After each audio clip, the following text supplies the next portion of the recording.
ইসরাফিল সিংহায় ফুঁক দাও।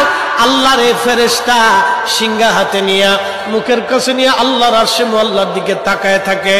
একটা সেকেন্ডের জন্য এদিক আর ওদিক করে না। কখন রব হুকুম দিবে সিংহায় ফুৎকার দেওয়ার জন্য, যখন সিংহায় ফুৎকার দিবে, কুরআন বলতেছে ইদাস সামাউ ফাতারাত, আকাশ ভেঙ্গে ভেঙ্গে ভেঙ্গে ভেঙ্গে পড়তে থাকবে।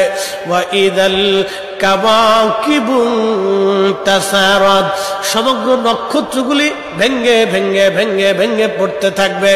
ওয়া ইদাল বিহারু ফুজ্জিরাত, সমুদ্রের তলদেশ উদ্দোলিত হয়ে যাবে।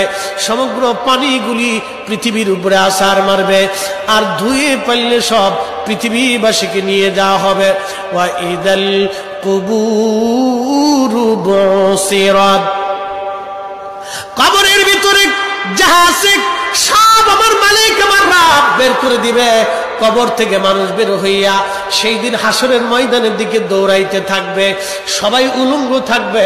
কিন্তু আমার নবীকে আল্লাহ ৭০,০০০ ফেরেশতা বেষ্টন করাইয়া জান্নাতের পোশাক পরাইয়া মহা সম্মানে ফেরেশতারা মিছিল দিয়ে দিয়া আমার নবীকে হাসরের ময়দানে মাকামে মাহমুদে বসাবে। একবার জোরে বলা যাবে কি আল্লাহু আকবার। বাজান মুসলমান, খুব মনোযোগ দেন।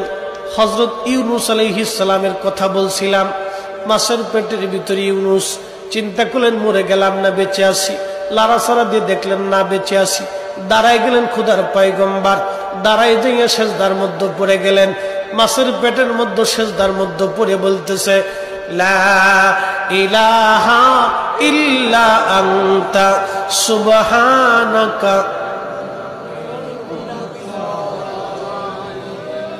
বিপদের দোয়া, কঠিন মুসিবতের মধ্যে যদি পড়ে যান তাহলে খতম ইউনূস এই দোয়াটা খতম দিতে থাকবেন।